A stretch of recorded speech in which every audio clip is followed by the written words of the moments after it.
Capítulo 8. Tendo saído da cabine de comando, Gilberto Renhe se encaminhava para a cauda do Boeing. Pretendia sentar-se o mais longe possível do cockpit, como se a distância o imunizasse contra o que pudesse ocorrer lá na frente. Passada a adrenalina dos primeiros instantes, Renhe sentia dores na perna baleada.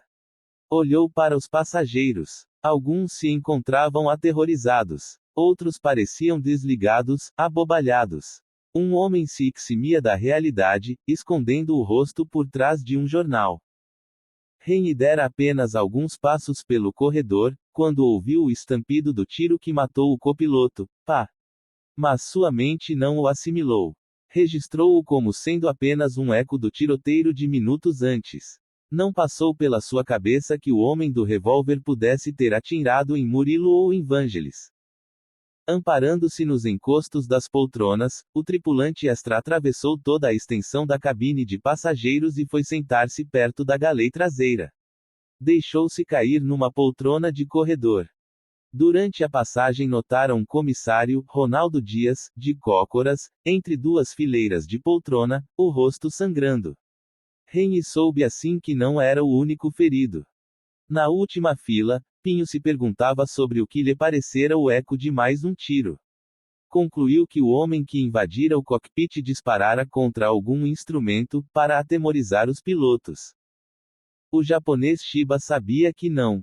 Das 102 pessoas que se encontravam naquele momento na cabine de passageiros, apenas ele, sentado na 1C, única poltrona da qual se podia enxergar, enviesadamente, o lado direito do cockpit, vira quando o sequestrador executara friamente um dos pilotos. Nem mesmo Costa Couto, sentado atrás de Shiba, teve ângulo para testemunhar o assassinato. Shiba virara-se para o ocupante da 1A, conjeturando se lhe relatava o que acabara de testemunhar ou não. Mas como o vizinho, que tinha pele morena e um vasto bigode, parecia ser árabe ou persa, tratava-se realmente de um iraniano, o japonês temeu que pudesse ser cúmplice do sequestrador.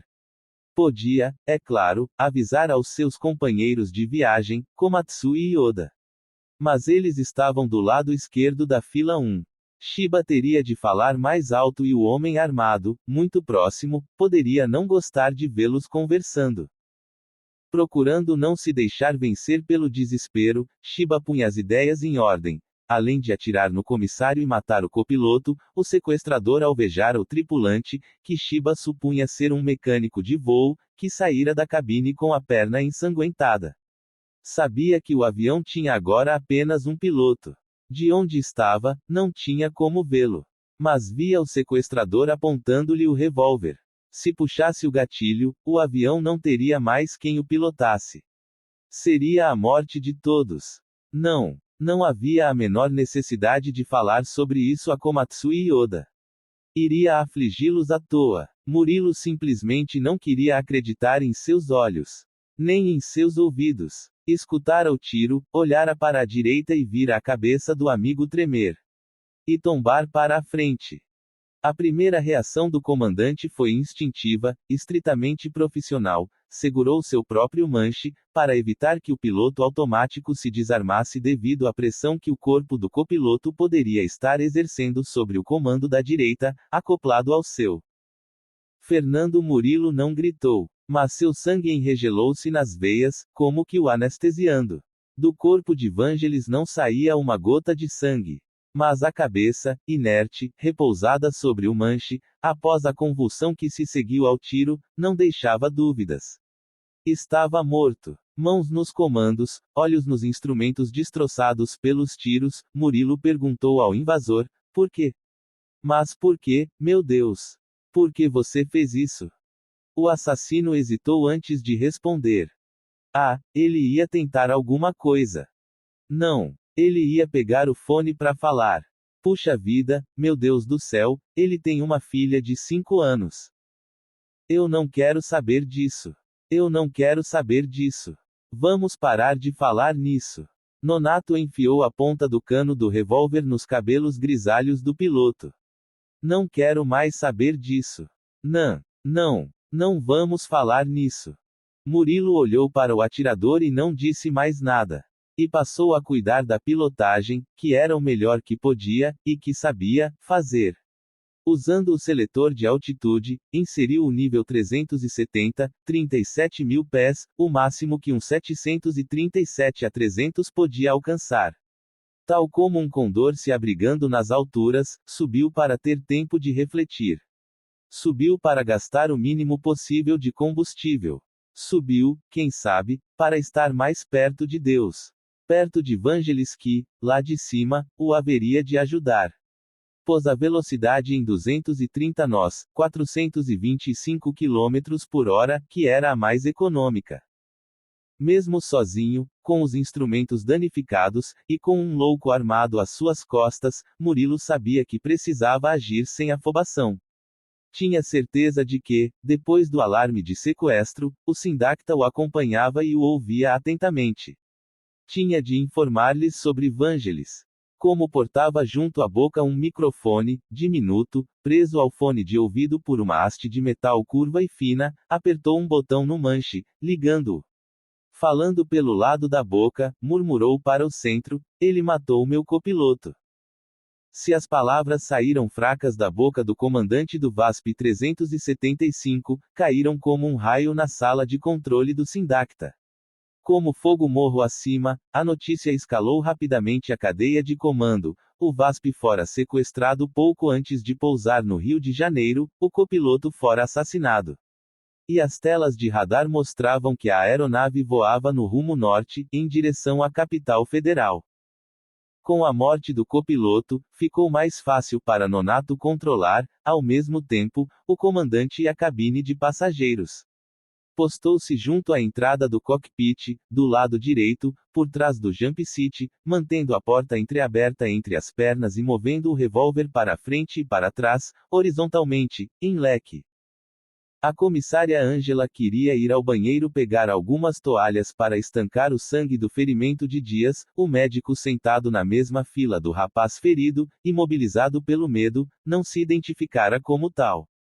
Angelão ergueu o braço e gritou para o sequestrador: eu preciso ir ao banheiro. O homem lá na frente hesitou um pouco. Depois concordou com o pedido, sinalizando com o próprio revólver, indicando que ela poderia usar um dos toaletes traseiros. Angelão caminhou até a popa e, para seu assombro, descobriu 5 passageiros espremidos nos 2 banheiros, fugindo de novos tiros. Ela meteu-se entre eles, muniu-se de toalhas de papel e regressou ao seu lugar, na mesma fila do comissário ferido, só que do outro lado. Apesar do ferimento relativamente leve, Dias se deixava levar pelo desespero. Soluçava descontroladamente.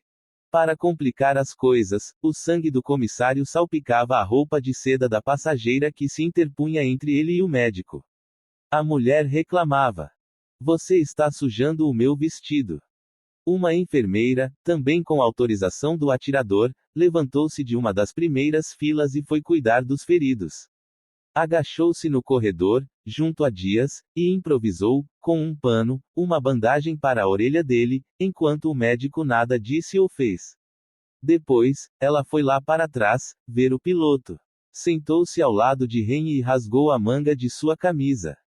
Com o pedaço arrancado, fez um torniquete para estancar a hemorragia na perna. Na cabine de comando, Murilo tinha dúvidas se o combustível dava para chegar a Brasília. Decolara de Belo Horizonte com autonomia para ir até o Rio de Janeiro, depois do Rio para Guarulhos, em São Paulo, seu aeroporto de alternativa, caso o Galeão estivesse fechado, e mais 45 minutos de voo. Comparou mentalmente esses dados com sua nova realidade. Após ter ido de Belo Horizonte até próximo de Barra do Piraí, portanto quase até o Rio, teria de retornar a Brasília. Talvez não desse. Decidiu explicar isso ao pistoleiro, para evitar novos incidentes. Pode ser que a gente não tenha autonomia para ir a Brasília, disse, perguntando-se se o cara sabia o que significava autonomia. Tomou a precaução de falar com o microfone aberto, para que o Sindacta soubesse que estavam indo para lá e facilitasse as coisas para um pouso rápido. Isso, é claro, se conseguissem chegar. O sequestrador não pareceu se impressionar com a informação. Não, dá para chegar. Vamos embora, limitou-se a dizer. Murilo resignou-se, pensando em novos procedimentos para gastar o mínimo de combustível. Em Brasília, a Polícia Federal fora informada de que um sequestrador matara um piloto em pleno voo e que o avião se dirigia para lá. Imediatamente, todos os agentes disponíveis foram postos em alerta. A Polícia Militar do Distrito Federal foi acionada.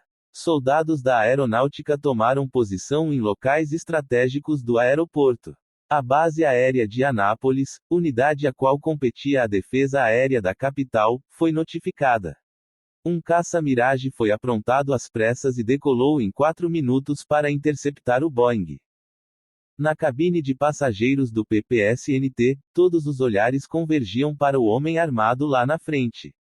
Consciente de que era o personagem principal do drama por ele mesmo concebido, Raimundo Nonato se adiantou um pouco e falou, alto o suficiente para que todos o escutassem.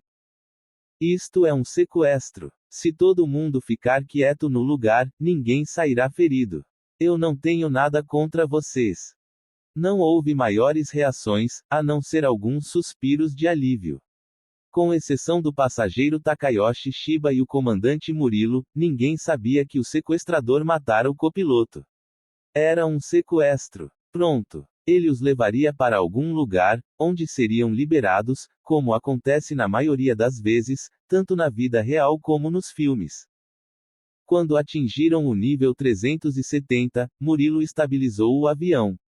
Tentou explicar ao sequestrador o funcionamento do manche, para ver se ele concordava em deixá-lo retirar o corpo do copiloto. Nada. O homem era insensível a qualquer argumentação.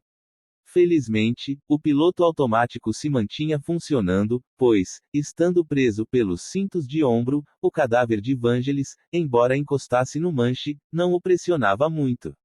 Apesar disso, Murilo temia que, se tivesse de usar os comandos numa amplitude maior, o tronco do copiloto o atrapalhasse no momento mais importante. Nada disso interessava ao sequestrador, que só dizia, não pode, vamos embora, não deixo, não quero, não. Se antes não notara sangue no cadáver, Murilo agora podia ver que o olho direito de Vangelis explodira, no ponto por onde saíra a bala. Da cavidade ocular escorria a massa encefálica, avermelhada. Uma baba transparente, viscosa, espumante, com bolhas cor-de-rosa, pingava no chão do cockpit. Fazendo o possível para sufocar a revolução que se processava em seu estômago, e esquecer a dor que sentia pela perda do amigo, Murilo continuava a se preocupar principalmente com o combustível. Controlava o fluxômetro, fuel flow. Acompanhava, a cada minuto, o quanto lhe restava nos tanques. Perguntou ao sequestrador o que deveria fazer ao chegar a Brasília. Nós vamos para cima do Palácio do Planalto, respondeu o pistoleiro. Nós vamos jogar o avião no Palácio do Planalto. Que? Ah, meu Deus do céu! A nova ordem pegou Murilo de surpresa. Tonteou-o como um murro na ponta do queixo. Se antes suspeitara, agora tinha certeza de que o homem era louco varrido. E que todos a bordo iriam morrer, a não ser que lhe ocorresse uma solução miraculosa. Lá atrás, quase todos haviam percebido que o avião procedera a uma longa curva e subira. Alguns poucos notaram que o novo rumo era o norte. Shiba, que não despregava os olhos do cockpit e do sequestrador, lembrou-se de que, em conversas que travara com outros japoneses que moravam no Brasil, soubera que, em diversos sequestros aéreos ocorridos no país, os aviões costumavam ser desviados para Cuba, cujo governo dava asilo aos sequestradores e devolvia os aviões e seus passageiros, inclusive obsequiando-os com charutos da melhor qualidade. Quem sabe não seria uma boa oportunidade de conhecer Cuba e ganhar bons charutos, que Shiba muito apreciava. Tentou relaxar, valendo-se desse pensamento positivo. Mas, quando olhava para o cockpit e via o piloto morto, caído para a esquerda sobre o manche, sentia que as coisas não seriam tão simples assim. Assis Costa Couto, Amaury Lage e Manoel Matos também achavam que o avião ia para Cuba. Lage indagava-se sobre o combustível nos tanques. Será que teriam de fazer alguma escala antes de chegar a Havana? Manoel sentia medo, mas não pavor. Achava que a coisa iria se resolver. Assis não via a hora de pousar, fosse onde fosse. O silêncio a bordo era tumular. Eventualmente, alguém cochichava com a pessoa ao lado. Todos mantinham os olhos fixos no sequestrador, hipnotizados por seu revólver. Cláudio Diniz voltara a sentar-se na poltrona. Mas tinha a impressão de que o homem lá da frente olhava exclusivamente para ele. Tirou a almofada do assento e sentou-se no alumínio duro, num plano inferior ao dos demais passageiros. Agora o atirador não podia vê-lo. Maria Alice também achava que o sequestrador olhava o tempo todo em sua direção. Seu marido, Bernardo, tinha o mesmo sentimento. E balbuciava para ela. Não olha para ele. Não olha para ele. Bernardo temia que os olhares do casal se encontrassem com o do homem armado e ele não gostasse. Embora fosse agnóstica, Maria Alice tinha um santo protetor, São Rafael. E o invocava nos momentos de sofrimento. Implorou ao santo que não a deixasse morrer. Que lhe permitisse acompanhar o crescimento dos filhos. Um passageiro, sentado atrás dos SZ Pigel, parecia entender tudo o que acontecia no voo. E passava suas impressões às pessoas ao redor, como que reivindicando para si o papel de mestre de cerimônias ou, quem sabe, de arauto da tragédia. Disse a todos que o avião fizera uma curva de 180º e agora voava para o norte. Foi um dos primeiros a perceber quando o Mirage da FAB interceptou o Boeing. Maria Alice prestava muita atenção ao que ele dizia. Mas, quando ameaçava comentar alguma coisa com Bernardo, o marido soprava-lhe entre dentes. Não fale comigo. Não fale com ninguém. Na primeira fila, Ditzel dialogava com os japoneses por intermédio de bilhetinhos. Mas, embora fizesse o possível para tranquilizá-los, estava preocupadíssimo com o combustível. Olhava a todo momento para o relógio e fazia contas. Ditzel achava que o avião iria ser reabastecido em algum lugar e que isso seria apenas o início de uma via sacra que terminaria em Cuba, ou lugar parecido. Mas tinha um mau pressentimento, sentia que algo poderia dar errado. Decidiu escrever uma nota para sua mulher, Isabel, que felizmente não o acompanhava na viagem, dando conta de algumas pendências que precisavam ser resolvidas. Depois de resumir os pontos mais importantes, pôs o bilhete no bolso. De sua poltrona, Ditzel não podia ver nem o piloto nem o sequestrador. Mas, de vez em quando, o sol projetava na porta do toalete a silhueta do homem apontando seu revólver, como se fosse um velho filme de terror em branco e preto. Angelão e Pinho também perceberam que o comandante mudara de curso, aparentemente desistindo de pousar no rio. Mas não tinham a menor ideia de para onde iam. Obviamente, ninguém suspeitava de que a intenção do sequestrador era lançar o avião sobre o Palácio do Planalto. Caso contrário, teria sido impossível evitar um pânico total. Ou, até mesmo, um ataque à cabine de comando, que poderia resultar em mais mortes, inclusive a do piloto. Sem falar numa despressurização súbita, se um tiro arrebentasse uma das janelas. Em Brasília, o VASP-375 tornara-se um assunto de Estado. O ministro da Aeronáutica, Brigadeiro Octávio Moreira Lima, o ministro-chefe do SNI, General Ivan de Souza Mendes, e o diretor-geral da Polícia Federal, delegado Romeu Tuma, foram informados do sequestro e do assassinato em pleno ar. Ao sul da capital, a 37.000 pés de altura, o Mirage, depois de voar algum tempo ao lado do PPSNT, agora fazia uma longa curva para se posicionar em sua esteira. Murilo viu quando o caça passou à sua esquerda, uns 100 metros abaixo. Depois o perdeu de vista. Finalmente, o comandante viu surgir Brasília, o plano piloto meio encoberto. Não dava para enxergar o aeroporto. Muito menos a ponta do eixo monumental onde ficava o Palácio do Planalto, alvo do sequestrador, bloqueado por um providencial biombo de cúmulos. Como o combustível se consumia muito lentamente, Murilo não precisava se preocupar de imediato com o pouso. Evitava aproximar-se da cidade, por causa das sinistras intenções do sequestrador. Quem sabe poderia convencê-lo de que, devido às condições meteorológicas, não era possível sobrevoar o palácio naquele momento. Poderiam reabastecer noutro lugar, para depois retornar a Brasília. Sem que Brasília tivesse falado nada, Murilo disse ao microfone: "Tá fechado." Positivo. Virou-se para o sequestrador: "Tô falando pra Brasília me confirmar, né? Estão dizendo que está fechado." E, de novo, para o microfone: "Ah, sim. Não tem condição de pousar em Brasília. Está fechado." Positivo. Sim, fechado. E prosseguiu representando seu cômico, não fosse trágico, teatrinho. Enquanto diversas emissoras de rádio e televisão em todo o país interrompiam suas programações para informar sobre o sequestro, no Palácio do Planalto o presidente José Sarney fora avisado do incidente durante uma reunião com seu ministro das Comunicações, Antônio Carlos Magalhães. Mas não sabia, nem tinha como saber, que a intenção do sequestrador era despejar o Boeing sobre sua cabeça. Quase ao lado da sala do presidente, o ministro-chefe do Gabinete Civil, Ronaldo Costa Couto, afligia-se enormemente. Mesmo sem saber da ameaça que rondava o palácio, Costa Couto acabara de tomar conhecimento, através de parentes em Belo Horizonte, que seu irmão Francisco Assis era um dos passageiros do avião sequestrado. No Aeroporto Internacional de Brasília, o mínimo que se podia dizer era que reinava o caos. Viaturas da polícia corriam de lá para cá pelas pistas de taxiamento. 6 ambulâncias haviam sido postas de prontidão. Carros do Corpo de Bombeiros se posicionavam junto às cabeceiras da pista principal.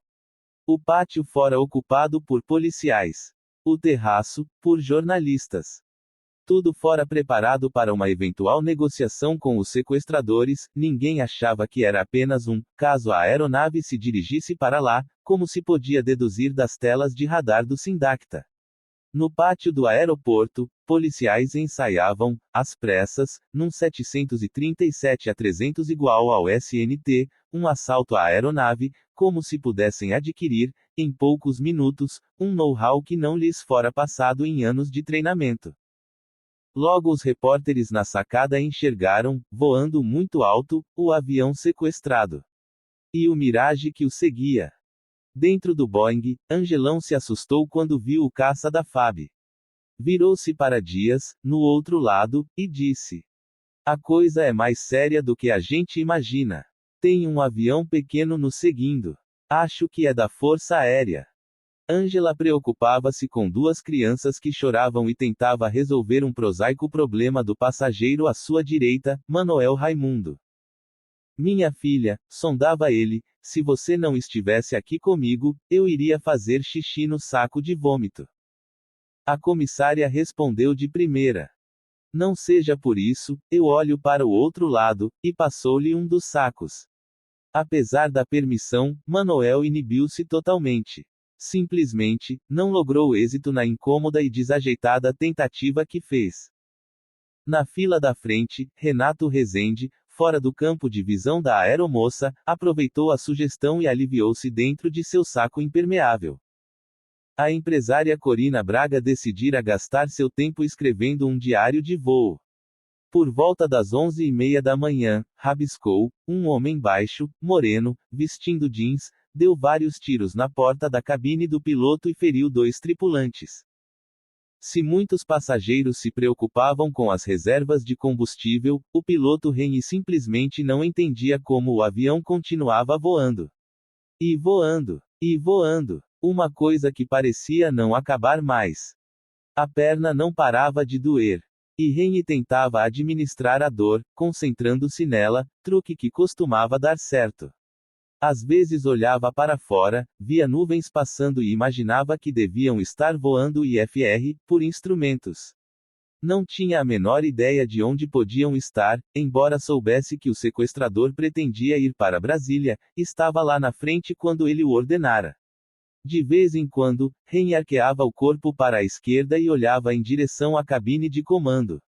O homem armado continuava lá, mas, curiosamente, sempre virado para o lado do comandante. Será que ele fez alguma coisa com o Sassá? Era assim que Henry chamava Salvador Evangelista na intimidade. Por que será que ele nunca olha para o lado direito da cabine? Indagava-se, preocupado. Como jamais abdicava de sua religiosidade, Henry pedia a Deus que lhe desse forças para não sentir raiva do homem do revólver. Para ter capacidade de perdoá-lo. Angelão fazia contas. Estimava que o avião tivesse uma autonomia de 2 horas, tempo que acabara de se esgotar. Ela notava que voavam muito alto e que não havia nenhum sinal de preparativos para pouso. Houve um momento de expectativa, quando Nonato virou-se para os passageiros e, num inglês arrevesado, perguntou: tem algum estrangeiro aqui? Mas logo ele viu Shiba e o tipo bronzeado, ambos no lado esquerdo da primeira fila. Resolveu, sabe-se lá por que razão, conversar com o da janela. Afastou-se da porta da cabine de comando, deu 3 passos até ele e, sempre falando em inglês, quis saber sua nacionalidade. O homem disse ser iraniano. O sequestrador aparentemente se satisfez com a resposta, pois o deixou em paz. E não se interessou pelo japonês. Nonato regressou ao cockpit, deu uma olhada para fora do avião e perguntou ao comandante: cadê o Palácio do Planalto? Não sei. Tá fechado. Não dá para ver. Então vamos pousar em Brasília. Naquele instante, Murilo procedia a um grande círculo, tendo Brasília como centro. Mas, aproximar-se da cidade, era tudo o que não queria. O homem poderia ver o palácio e voltar a ter a ideia maluca de lançar o avião sobre ele. Mas, meu Deus, eu já não lhe disse, gemeu o comandante, Brasília está fechado. Então vamos para Goiânia. Murilo não tinha certeza se dava para chegar a Goiânia. De Brasília até lá eram 20 minutos de voo. Preferia Anápolis, na metade da distância. Não vai dar para chegar em Goiânia, explicou ao sequestrador. Então vamos para Anápolis. O comandante suspirou aliviado. Inclinou as asas e tomou o rumo de Anápolis. Até que enfim haviam chegado a um acordo.